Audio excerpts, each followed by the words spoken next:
Hello class, Mr. H here, talking to you from Maui in the Hawaiian Islands. Thought I'd get out of town. I heard the storm was coming in, but hey, who says you can't teach from Hawaii?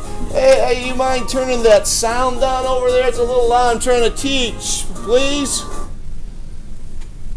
All right, now I think we can get somewhere here. Mr. Henderson, here's your Mai Tai. Oh, thank you. All right, good. Put it on my tab. Okay, definitely. All right. Enjoy your vacation. Thank you. It's going to be short, though. Got to get back Monday, Tuesday. Well, anyway, class, what we're going to do here today is we're going to have a couple of videos, and in these videos we're going to learn a few things about forces acting upon angles upon objects to accelerate them across a horizontal surface. So please turn in your packet to page 8, where you'll see the two problems that you see right now on the little screen that you're looking at. And we're going to solve the first problem on the left. I'm going to have you do the problem on the right, and then we'll get to the problem underneath it. So page 8, question 5. Now this is a video, so you can pause it, you can replay it, rewind it, do as you wish. And the main idea is to learn how to solve these problems with forces acting upon angles to accelerate objects across horizontal surfaces. So we're going to look at the problem number 5, left side first. And what I have are 4 forces acting upon my object, and one of the forces is the nasty one. It's this 38 Newton force that's directed at 29 degrees above the horizontal. So what I'm going to do is pull out my SOHCAHTOA calculator and calculate the components of that vector. Because whenever there's a force that's at an angle to all the other forces and to the direction of the acceleration, I want to resolve it or divide it up into its two components, into its x components and its y components. So to do that, to find the x, that's the side adjacent to 29-degree angle, I'm going to go 38 times the cosine of 29 degrees. And when I do that, I get a 33.235. That was found by going 38 cosine of 29. That's 33.235 newtons, and to find Fy, I have to do something similar, only that Fy is the side opposite the 29. So I have to use the sine of the angle to relate it to the hypotenuse of 38.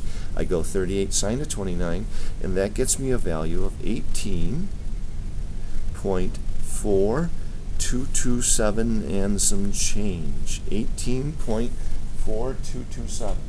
Now those are the components of that applied force, and now that I have found those components, I don't need to worry anymore about the 38 newtons at 29 degrees. It has been substituted to by 2 forces which together are equal to that one force. So now what I'm going to do is I'm going to find the F grav force and begin to analyze vertical forces. The mass is 3, and so if I go, gee, don't know how to find F grav, I'll figure out how to find F grav. I just go m times g, and that's 29.4 newtons. That's the down force, and if an object's accelerating across a horizontal surface, as it is in this situation, the vertical forces must balance. So that means that the down force, the one down force, must equal the influence of those 2 up forces together. In other words, F grav equal F norm plus Fy. And since I now know the Fy and I know the F grav, I can calculate the F norm. It's just the F grav minus the Fy. And when I do that on my calculator, I get a number around 10.977 newtons. That was found by going 29.4 minus 18.4227 in accordance with this equation. Okay, now what I can do is I can calculate the friction force. After all, friction force, we learned from another unit, is equal to mu times F norm. And now that I've calculated F norm, I can go about calculating the F friction value. The mu value is down here under the diagram. It's 0.50, and I can take that 0.50 and multiply it by 10.977. That gets me a value of the leftward friction force, 5.488. So now what I have are all the individual forces are known. What I eventually would like to calculate is the acceleration, and that's an A equal F net over m thing. The n is known, I just need to find out what the F net is. And so what I'm going to do is I'm going to go adding all the vertical and horizontal forces. Now vertical's balanced, they add to 0, so that's no issue.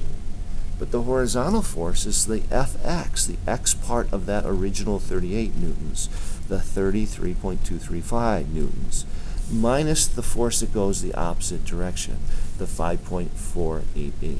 So I'm going to go Fx minus F friction.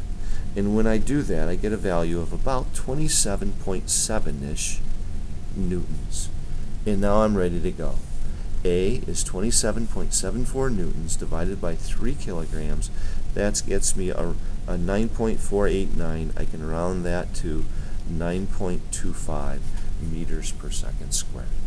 That's how I approach one of these problems where there's a force and an angle to accelerate an object across a horizontal surface. Now what I'd like to do is give you some time to begin the problem on the right. It will be done much the same way.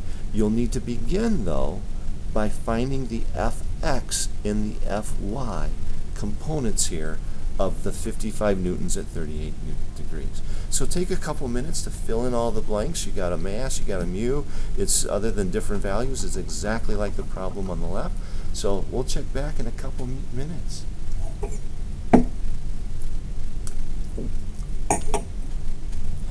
How about some music?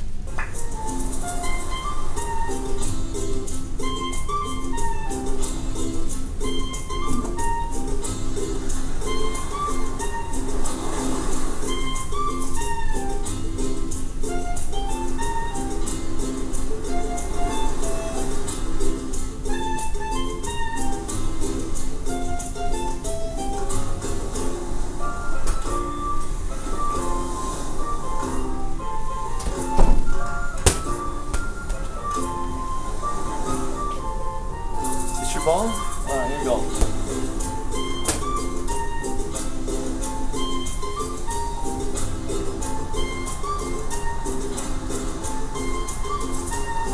So how much does it cost to rent a beach volleyball court? Really?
Another minute.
Okay, you should be done by about now, and what you should have found for the acceleration is a number very close to 9.70 meters per second. You'll notice I have the solution showing, and I have the steps numbered here. There's a sequence for how you go about this, and number 1 and 2 can be done interchangeably, but very early in the problem you do need to find the force components. The 43.340 newtons comes from 55 cosine of 38, and the 33.86 newtons comes from the 55 times the sine of 38. That gets me the x and y pole of this applied force. Second thing you need to do, or very early, you need to calculate F grav as mg. Now what I know is that the vertical force is balanced, and what that means is that the one down, the 39.2, is equal to the 2 up, the F norm plus the Fy component of applied force. And so if I state that as F grav equal Fy plus F norm, well, one step of algebra would lead me to this formula, F grav minus Fy is equal to F norm. Rounded, F norm comes out to be 5.3 or 5.3386 and some change if you don't round it. Now that I know F norm, I can do the fourth step.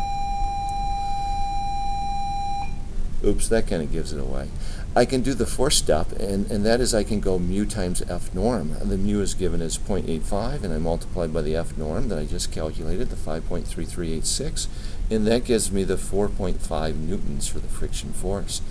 Now I know all the forces, and I want to get eventually the acceleration. So sum up the forces, the x component of the applied force, that's the 43.34, minus the friction force, that's the 4.5-ish, 4.537. That gets you about 38.802. You can round that to 38.8. You can divide it by the mass to get your acceleration. Okay, one last question on this page I'd like you to try. Question number 6 at the very bottom. And on this one, we're going to do it a little bit different. I'd like you to do it, and then I'd like you to log on to WebAssign. And once on WebAssign, I'd like you to enter your answers for these 4 values that will get you credit for this page 8. So go ahead and shut down the video, solve question number 6, log into the WebAssign that is due at the end of the period, and answer this question here. Great job. We'll have another video coming up real soon as you finish this WebAssign task. Go back to the GBS ChemPhys page, and then at that point, tune into the next video. Talk to you soon.